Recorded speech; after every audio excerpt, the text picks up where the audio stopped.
Hey there, Mr. Redder here. Welcome back to another episode of r/entitled people stories. Our first story we'll be reading today, Karen stole my car. After that, I called my brother-in-law pathetic at our family dinner. And after that, am I the jerk for making my cousin angry at her husband for not getting her pregnancy cravings for her? Now for every thumbs up this video gets, one Karen does not get her pregnancy cravings. The only thing I'm craving is for you to suffer, Reddit boy. So please smash that like button and subscribe and turn on notifications for new stories from Reddit every single day. Karen stole my car. I've been with my wife for 4 years. I have a 20-year-old daughter, and she and my wife were never able to form a strong bond, and one of the reasons for that is distance. My wife did try to get close to my daughter in the past, but my daughter claimed she was just attempting to control her rather than have a respectful relationship with her. They had past issues, but now get along a bit. My daughter was visiting for Thanksgiving and brought her Honda car with her. I was out of the house when my wife, whose car had been sitting in the garage for a month now, took my daughter's car keys without her permission while she was showering and left in it for nearly 2 hours. My daughter called me as soon as she got out of the bathroom and was freaking out, saying neither her car or my wife were there. I tried to calm her down as I tried to get a hold of my wife, but she did not respond. We at this point figured my wife took the car, but did not know where she was or when she was coming back.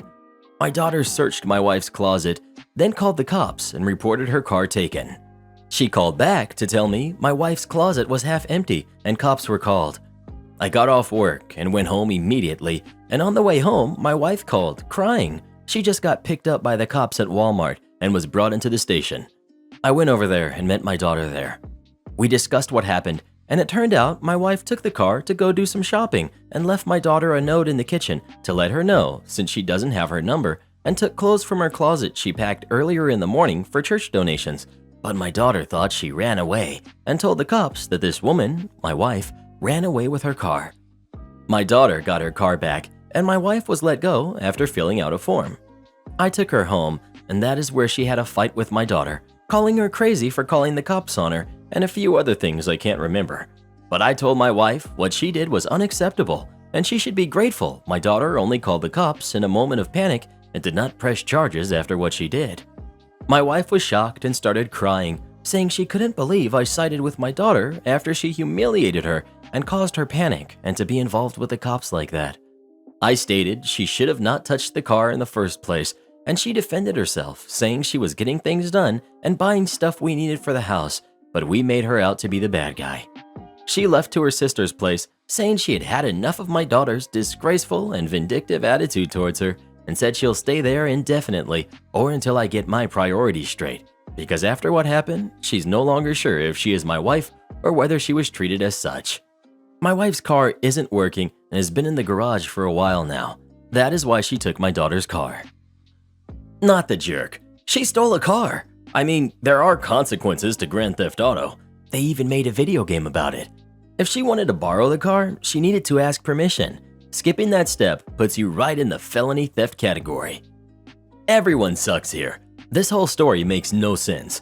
Okay, she took her car without asking, which depending on the family might not even be that weird. Why did nobody find that note? Why didn't you just wait for her to return? Why the panic? Who the heck goes straight to the closet to make such crazy assumptions that she just left? Who just calls the police on a rational, grown family member over borrowing something without asking once? I would get it if this was repeatedly. This was such an exaggerated chain of events, I cannot follow your thought process at all. I feel like there's a lot missing here and a lot of motives and dynamics that are unspecified. Well, who do you think is the jerk? OP's daughter or his wife? Please let us know. This is why you don't marry a Karen. If I was your daughter, I'd press charges. I called my brother-in-law pathetic at our family dinner. I, female 24, have a sister, female 32, who has a husband who's 38, who's the poster child of weaponized incompetence. They have 4 kids, who are 10, 8, 5, and 3, and she's pregnant. My sister works a full-time job, over 40 hours a week, cleans her entire house, cooks, takes care of all her kids without him doing anything.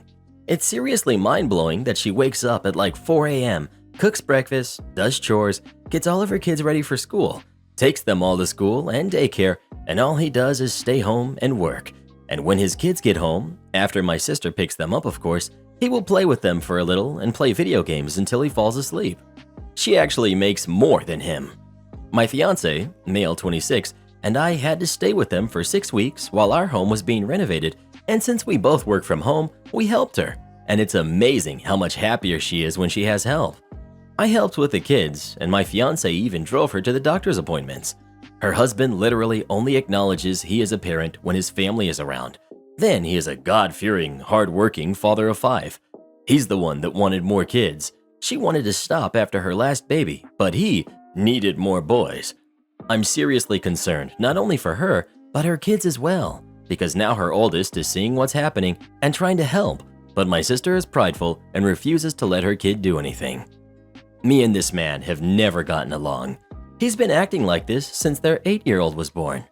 I tried talking to her about leaving, but she doesn't want her kids to grow up in a broken home.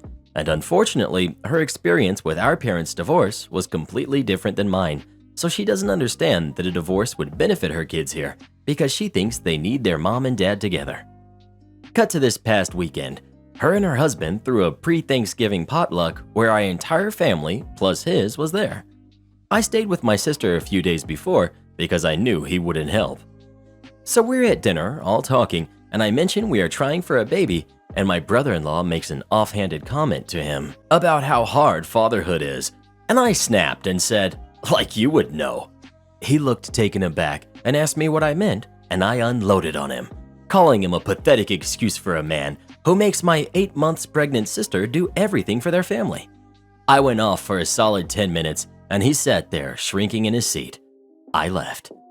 Last night, my sister called me and thanked me for standing up for her and told me she appreciated me. Although today I got a very nasty text from him telling me I'm a terrible person, and because I lied in front of his family, his mom is angry at him and is moving in with them to help her out, and I've made him the laughingstock of his family. He certainly thinks so, but am I the jerk for doing this? Not the jerk. Not even a justified jerk, as some comments suggest. You had a breaking point, and he was taking credit for the kid's upbringing that your sister single-handedly should be thanked for. He knows he's in the wrong, which is why he sat quietly and kept pretending in front of his family. He would have driven your sister into an early grave. His true colors are bound to come out sooner or later when his mother has moved in. He will not be able to pull the facade forever. When that happens, he will either have to change properly or risk losing the support of his family. All of it is starting with you speaking up for your sister against his lies. Well done. Well, what do you think? Is OP the jerk for calling out her brother-in-law or not? Please let us know. That guy sounds even more worthless than you, vetted boy. Am I the jerk for making my cousin angry at her husband for not getting her pregnancy cravings for her? I've had a lot of weird and oddly specific pregnancy cravings. So far, my husband has gotten me every single one without fail. A few days ago, my cousin, who is also pregnant, and her husband were visiting. While they were here, I got this random craving for these brownies I had from a bakery in France. I mentioned it to my cousin and her husband because I wanted to know if she was also having these oddly specific cravings. She told me she did, and it was horrible because her husband almost never got them for her. I said that wasn't nice of him, and I would be upset if my husband acted like that. Her husband got defensive and said he actually got her the food she was craving a lot, and that there was a limit to how many times he should be expected to run around after the food she was craving. He kept telling me my husband wouldn't get me my French brownies. We live in Europe, but not France, even though I knew he would, because I've had even more ridiculous cravings before, and he found a way to get them for me. I told him I would ask my husband, since he never believed me, to prove a point, and he was so confident that my husband would say no, which he obviously didn't. The brownies came after several hours, and the longer it was taking, the more arrogant her husband got. So I was very happy when they arrived. My cousin was visibly upset at her husband for the rest of their visit. My cousin's husband asked my husband if he had got them just to prove my point, but my husband said he got them because I said I was craving them, and that French brownies were much easier to get than some of the other cravings I've had. Cousin's husband asked about what other cravings I've had and was upset when he realized I knew I would get the brownies if I asked. Before they left, he called me out on setting him up to look bad and claims his wife is mad at him because of me. Am I the jerk? You're the jerk. I don't care if you do live in Europe. Expecting your spouse to pick up food from a different country is well above and beyond reasonable accommodation for cravings, and you're a jerk for encouraging your cousin to be a diva about it. You're the jerk. You basically used your husband as a performance animal to show off in front of your cousin and her husband. It's great that your husband has the ability to keep up with your cravings. Just because someone else may not have the same ability doesn't make them a bad husband or lesser husband. You wanted to brag and show off and caused a fight between your cousin and her husband. Make no mistake, I understand exactly where your husband is coming from. I tried to fulfill all of my wife's cravings both times she was pregnant. I would have been upset with her had she used me as a pawn to try to gloat or make someone else look bad though. Instead of appreciating your husband and his efforts, you use him to show your cousin how much better your husband is than hers. Good for you, I guess. Everyone sucks here. Good lord. The whole lot of you just sound insufferable, except your cousin. Cravings are totally a thing, but what a weird flex for you to prove how terrified your husband is of you to make him leave the country to get some brownies. Not brownies in general, mind you, which would be honestly a reasonable request, but an extremely specific thing that sounds like required momentous effort on his part to satisfy. And for what? So you could make her husband look bad? Granted, it sounds like her husband could be doing more to help her, but you're just way over the top, and I don't get why your husband is on board with this. Not the jerk. To be honest, I would do the same thing. As men themselves will never have to be pregnant, the least they can do is run a few errands here and there. They've basically had it made since the dawn of time. If he's too much of a baby to run to the store for a pregnant woman, I don't know why you'd stay with him, to be honest. And lol at everyone who was triggered by this story. If it legit made you upset, you are literally part of the problem and should seriously check your privilege. Well, what do you think? Is OP the jerk for treating her husband the way she did, or not? Please let us know. Hope you've got your plane ticket, Reddit boy. I'm in the mood for some German brownies. You got your big day. Now you have to deal with the consequences. I'm 29, female. My brother, who's 31, and his wife, who's 34, got married 2 months ago. They had a destination wedding. Unfortunately, none of our side, except a cousin, could attend due to multiple valid reasons, which I list a short few. Grandparents, 95, 98, and 89. They're too old. Our parents, mom has breast cancer and dad takes full care of her. Me and our youngest brother's girlfriend, heavily pregnant/newborn. Our older brother and aunt, busy doctors who have to be extra careful. Everyone else either couldn't afford it or couldn't afford to take 2 weeks off. We tried to explain to them the situation months before the wedding, but were hit with, our wedding, our rules. Don't like it, don't come.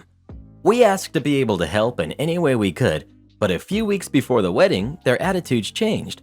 We were told they'd prefer to go low contact because we weren't coming to the wedding, which meant we didn't support their marriage.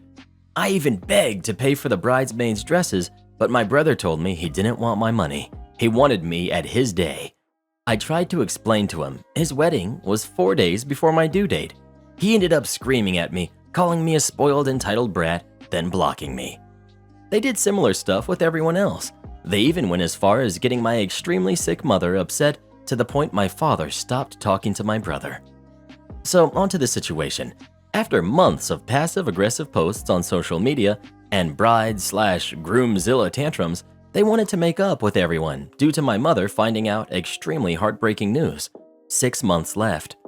We all ended up having dinner at my family home tonight, with everyone being extremely cold to my brother and his wife.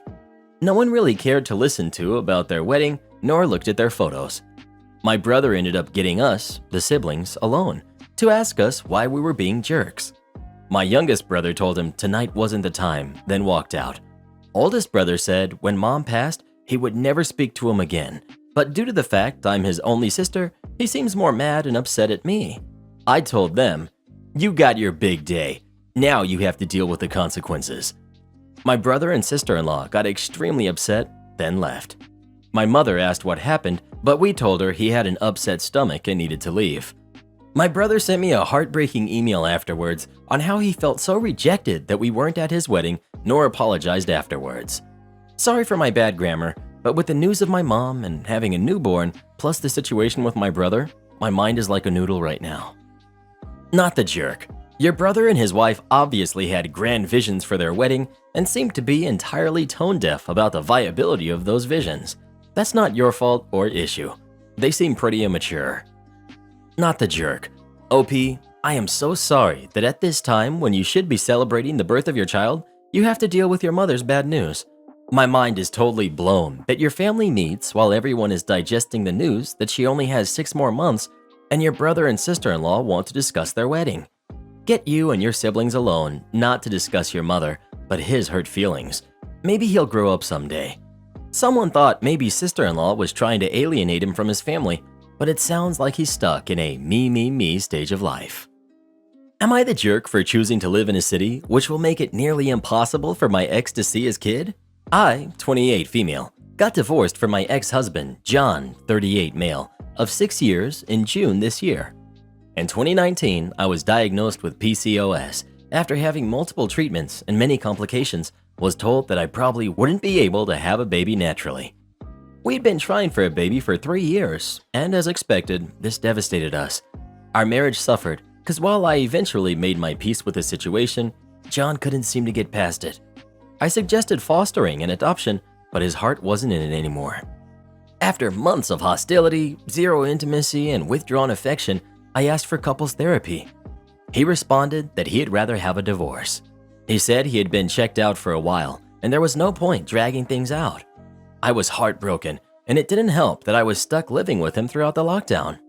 I eventually accepted the end of our marriage, and as we went through the divorce process, I prepared for the move back to my hometown across the country. Shortly before I moved out, we hooked up. I know. It was an impulsive mistake, and he made sure I knew it meant nothing. Anyway, I eventually moved back, and it's been wonderful. I'd forgotten how much I love being near my family and friends. I was slowly adjusting to single life when I found out that I'm pregnant. Yup, I know, right? What are the chances? I told John about the pregnancy, and he was over the moon. But for some reason, he assumed that I would be moving back to live with him.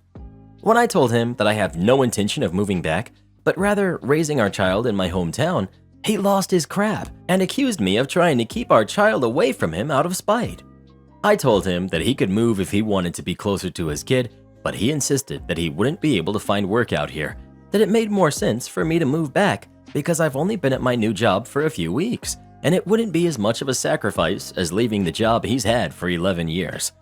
He offered to pay for the move, a new apartment, etc., but I turned it down and explained that if I stay, I'll be able to keep working because my family is here to support me, and that my mom and sisters have already been such a big help with finding a place to stay, preparing for the baby, seasoned mom advice, moral and emotional support, and so I feel much more confident having them around.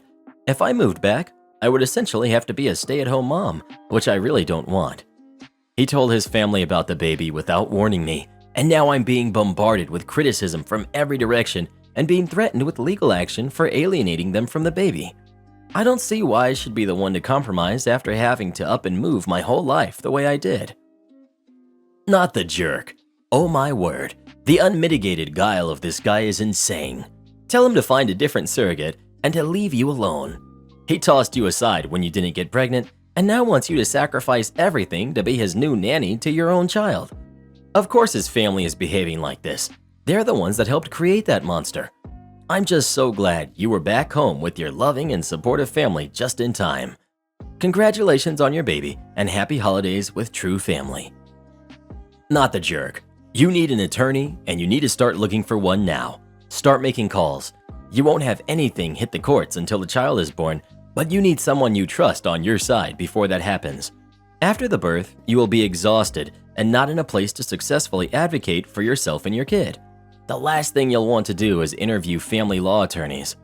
Screenshot every awful thing his family is saying and document everything he says as well. Get everything in writing via text and email. Try not to talk to him on the phone, but if you do, take notes and be as objective as possible right after about what he said. Don't make any promises about coming to visit. Do not tell him he can be in the delivery room. You need someone who will support you and will be capable of making the medical choices you would want if you became incapacitated for any reason. Just for your information, and talk to your attorney about their threats. Grandparents' rights are a thing in multiple states in the US in cases of death and divorce, but they only apply if it's the best interest of the child. The grandparents typically have to have an established long-term relationship. Your husband abandoned you. He expected you to move back and live with him like he didn't choose divorce. You can work out an arrangement through lawyers and court mediators.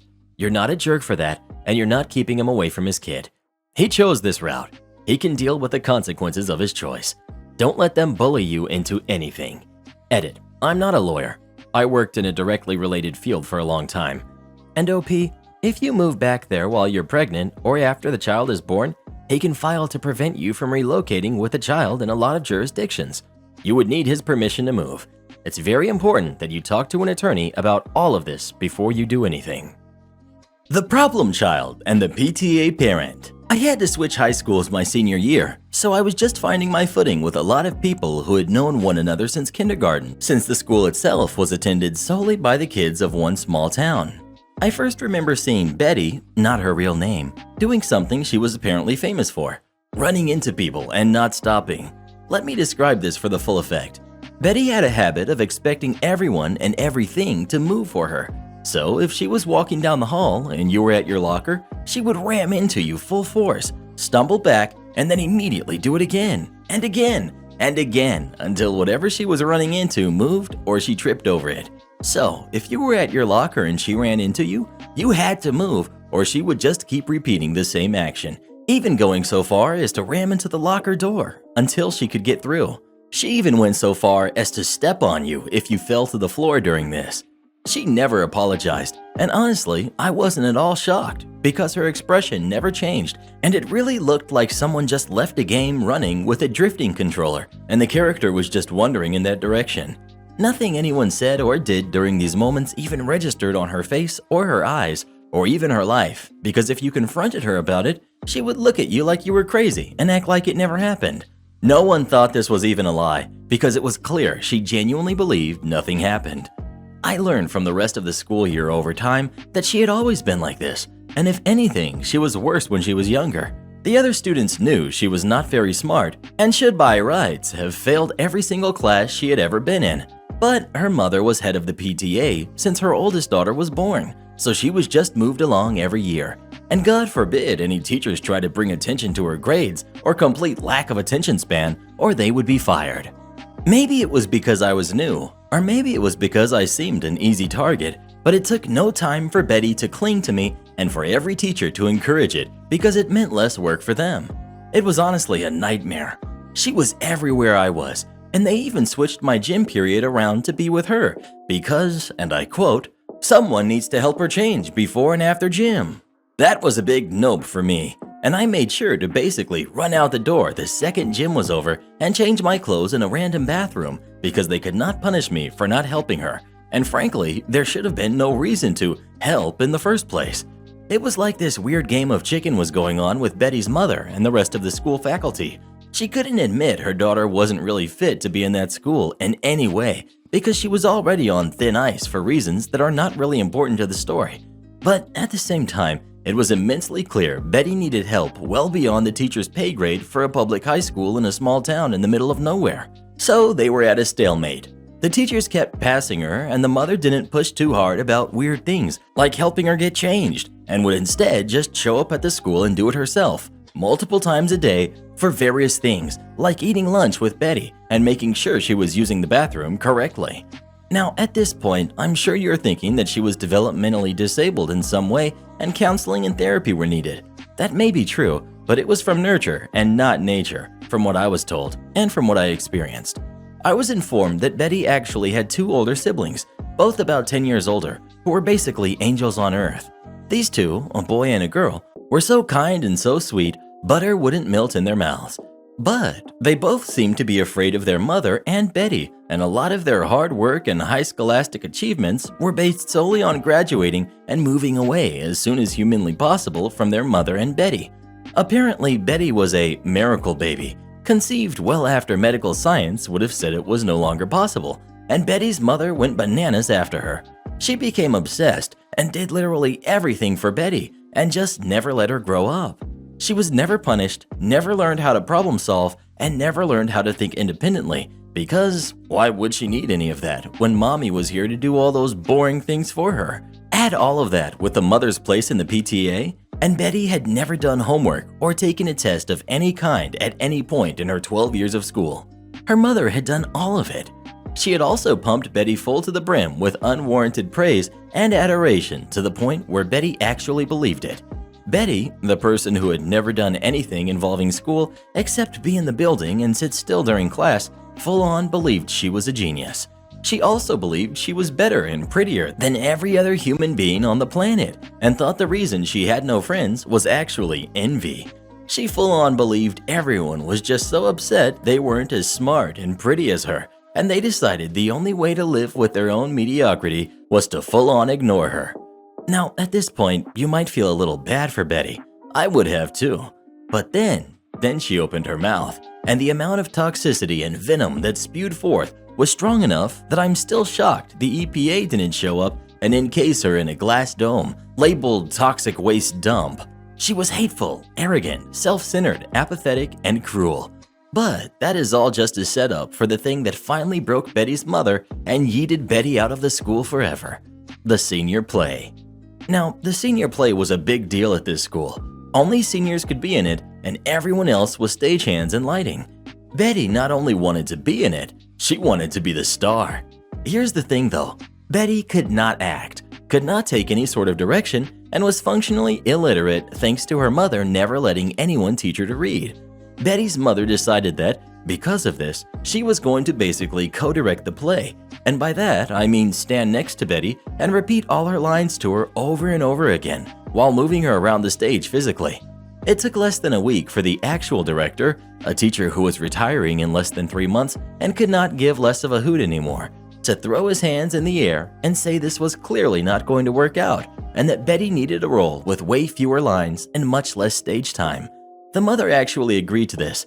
Everyone's guess was out of sheer exhaustion, but was not willing to be the bad guy and tell her precious little NPC no. So she scuffled off to the bathroom while the director broke the news. Betty lost her mind. She immediately became very violent and started trashing the stage, screaming at the top of her lungs. When the director tried to get her to stop, she, and this was all verified by no less than 5 different stagehands and directors, tackled this old man to the ground and bit him. She bit him so hard she drew blood. The director was trying to get her to let go, but she was just digging her teeth into his arm and clamping down for all she was worth. I honestly don't think she had ever worked as hard at anything else in her entire life before or since as she did trying to take a chunk out of the director's arm. At this point, her mother ran back in. My guess, alerted by the sudden screaming of the director and lack of screaming from Betty, and spent a good hot minute trying to pry Betty's jaws open and get her off the director's arm. She was dragged away by her mother. The director was in a sling with bandages all over his arm for a while, and no one ever saw Betty again. Word got out that Betty's mother tried to play the whole thing off as it somehow being the director's fault for upsetting Betty and getting in her way by trying to stop her from destroying everything on stage that the students had worked so hard on. This was different though. This was assault, and Betty was already 18, so mommy couldn't save her this time. It was decided behind closed doors that Betty would never return and just be mailed her diploma, and in exchange, no charges would be pressed. That was the last time I ever saw or heard of Betty.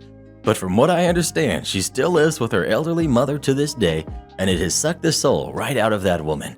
I'd feel bad for her, but she made Betty into who and what she is today, so she can live with it. Am I the jerk for not agreeing to a name change for my daughter, despite her father wanting one? My ex and I were engaged, living together, and planning on trying for kids after the wedding. The wedding got delayed, and I found out I was pregnant shortly after. My ex freaked out, insisted it couldn't be his baby because he wasn't ready to be a dad, that this was all happening too fast and it wasn't how we planned it, and said he needed some time to think everything over.